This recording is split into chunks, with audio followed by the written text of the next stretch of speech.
અભય થઈને નિષ્પક્ષતાથી નિરપેક્ષ રીતે વાસ્તવિકતાનો અરીસો રૂપી સચોટ માહિતી લાવતો સત્યની સાથે અભય ટાઈમ્સ। લાલગેટ પોલીસ મથકના પીએસઆઈ ડિટેન ન કરવા માટે 10,000ની લાંચ માંગ્યા બાદ 8,000ની લાંચ લેતા પુત્ર સાથે એસીબીના હાથે ઝડપાઈ ગઈ હતી। લાલગેટ ચોકીની પીએસઆઈ મંજુલા પારગી 8,000ની લાંચમાં એસીબીના છટકામાં ભેરવાઈ છે। લાંચ લેવા માટે તેણે પોતાના પુત્રને સાથે રાખ્યો હતો।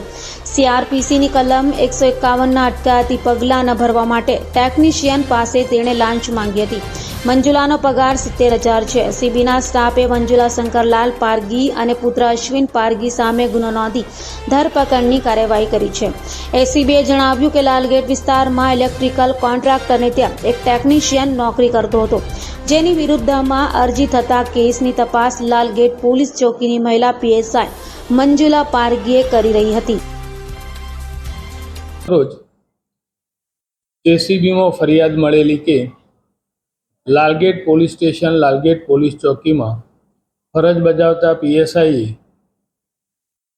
અરજીના કામે અટકાયતી પગલાં નહીં લેવાના અવેજ પેટે રૂપિયા 10,000ની લાંચની માગણી કરે, જે રકઝકના અંતે રૂપિયા 8,000ની લાંચ લેવા તેઓ સહેમત થયેલા।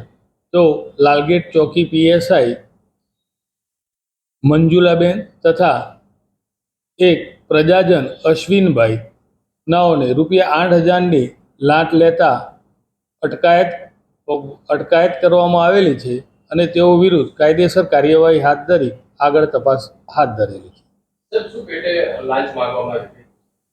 એક અરજી હતી લાલગેટ પોલીસ ચોકીમાં, જે અરજીમાં એ સીઆરપીસી 151ના અટકાયતી પગલાં નહીં લેવાના અવેજ પેટે 8,000 રૂપિયાની લાંચ એમણે સ્વીકારેલી છે।